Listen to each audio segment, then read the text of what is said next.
How does a 4-month-old baby test positive for that? What were you doing? Dylan Groves, who was born on January 10th, 2019, was found 153 days later after his birth in the bottom of a 30-foot well inside 2 milk crates that had been copper wired together and chained together, and it had rocks in it to weigh it down. How did this baby get in the bottom of a well? Jessica Groves, who was 39 years old at the time, along with her husband, Daniel Groves, who was 41 at the time, were living in Ohio with their 14-year-old son. But in either way, she turns up pregnant. Now, she starts showing she's getting a belly when she went into the hospital in labor. And you guys, when I listened to the people that were in the hospital testify, whoa. And these people, they see crazy stuff all the time or shocking stuff, but they said this one was one that they will vividly remember. She comes into the hospital with him and she's in labor. She ain't in no pain, honey. She is in full labor and she's telling them, it's coming. It's coming. And she would not give them any information. And they all thought that that stood out. Like, she would not talk to them. She would not tell them anything. She delivers, she pushes a 1, a 2, and just pops this little precious little boy out. Now, when the little baby boy was born, they knew right away that he was born under not very good circumstances. They said that he was very dusky. He had no color to him. He was born addicted. So he had the shakes. So a couple days later, they call the husband, Daniel, and they say, can you come in for an interview? They wanted to talk to him. What they really wanted to do was give him a UA test to see if he tested positive as well too. When they bring him in, they ask him to go into the bathroom and keep the door a little bit cracked so they can hear, and they have him do a UA, and he does a UA and he passes. So Children and Family Services get involved and they call a foster mom. Now, this foster mother, her name is Andrea, and she was 41 years old at the time. She was a teacher for 18 years. Children and Family Services called her and asked her, hey, can you take a baby? Like, this is a brand new baby. The baby was born addicted. We got some issues, whatever. She said, absolutely. She starts calling her friends. She said, I need to get diapers, because she was at work, and she brought baby Dylan home. Eventually, I think within a week, the parents set up a time, Jessica and Daniel, to come to her house to visit the baby. Andrea, the foster mom, said she spent about 5 minutes with them. She said she didn't want to hover over them, right? You know, she wanted to give them a time to bond, but she said that she noticed right off the bat that Jessica seemed like she was on some substances. She was flailing on her arms. She said that she was just like too overexcited for the moment. But nevertheless, she spent 5 minutes talking to them. She left the room, let them hold the baby and stuff like that. She said that as soon as they left, though, she called Children and Family Services and let them know that she was concerned, that she thought the mom at least was on substances. A couple days later, Andrea, the foster mom, calls back to Children and Family Services and she tells them, hey, when is the next visitation set up? The father's going to come and get the baby on Monday. And she was like, wait, I do what? She had had baby Dylan for 12 days. Keeps passing his drug test, and so we're going to let him take the child. But Jessica, the mother, is not allowed to live in the house with him. Right. They've been married for 20-something years.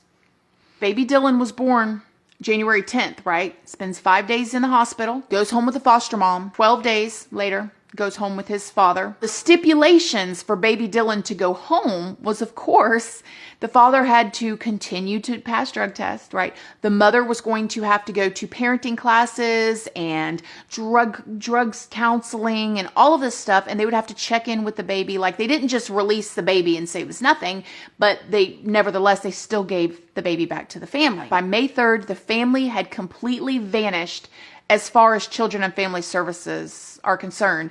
They weren't returning any phone calls. They weren't going to any meetings. They weren't doing anything that they were supposed to do, and they could not get a hold of them to check on baby Dylan.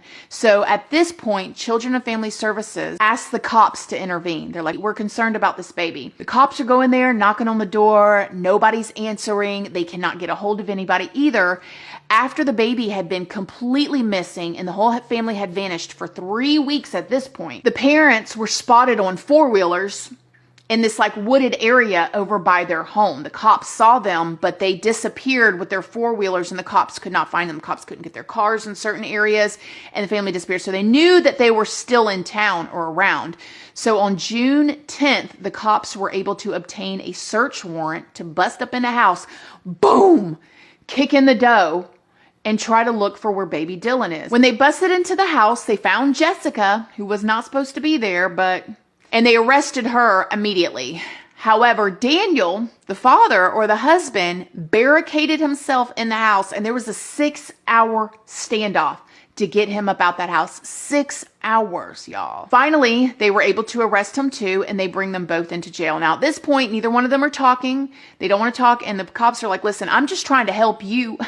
Let me help you. Help me help you. Where is baby Dylan? And they're like, we don't know. Eventually, the husband, Daniel, says, we went to the crib and baby Dylan was dead. I have no idea what happened to him. And we put his body here. So they send the cops on this wild goose chase looking for this precious little baby's body. And they can't find him. They find out that he lied to them. And they're like, listen, I know you lied to us and you are getting yourself in more trouble, basically. And at this point, they've slapped these big time charges on them and they've got them in jail, but they're still not wanting to come off of information. The investigators made a move, which I consider to be a genius move, and put the two of them in a room together, okay? And gave them Mountain Dews and all of that, and then just kind of casually left. Now, when they put them in the room together, they started talking to each other. Daniel tells her, I didn't tell him where the body was. And she's like, I didn't tell him either. And they start whispering so low. You can't hear it from our standpoint. However, the police, they had amplifiers in that room so they could hear everything. Eventually, after much persuasion, Daniel ends up telling them where the body is. He said, we took the body and we put it in a well. So the cops, they try to go, and it's a spring-fed well. Fire department got their truck as far as they could get out there, and they got this tube, and they were trying to suck all the water out of the well. However, it was a spring-fed well. They could not get the water out of it. So they started fishing. One of the guys has this like hook fish thing, and he gets something. So they start pulling up. Everybody's pulling up. The cops are there. They're taking pictures.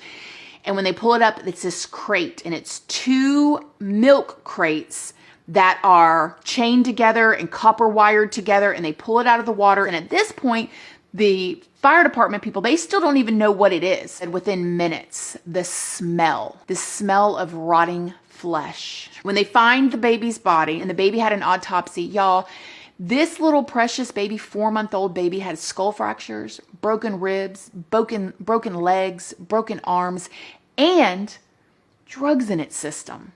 The baby tested positive for. How does a 4-month-old baby test positive for that?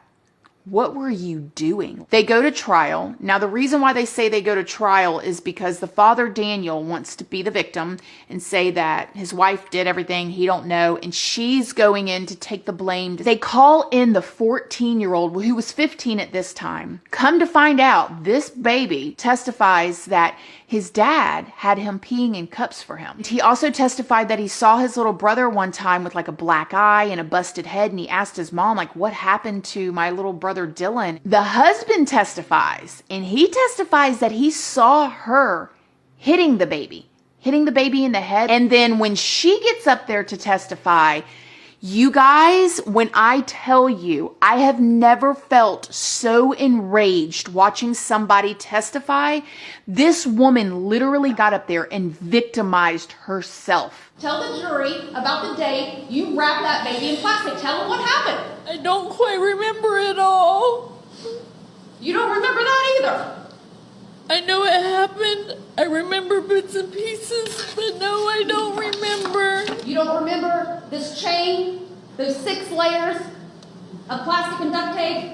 She was saying it was an accident, and the prosecution was saying, well, what did you do? What did you do to this baby? And she goes, I don't remember. Well, how do you remember it was an accident if you don't remember what happened? This woman, I could not feel sorry for her. Cases like this, like in this case too with Dylan, baby Dylan, where the foster mom is calling Children and Family Services and saying, hey, she looks like she's on substances. Please don't give this baby back yet. And then this happens, like, I don't know. That is actually the job I wanted to do. I wanted to be the one to go up in the house. I wanted to be that person. Trust me, I wouldn't let nothing slide. I'd have probably been their worst doggone nightmare, but try to be helpful. Oh, it's a very hard job. And until next time, I love you guys so very much. And I'll see y'all in the next video.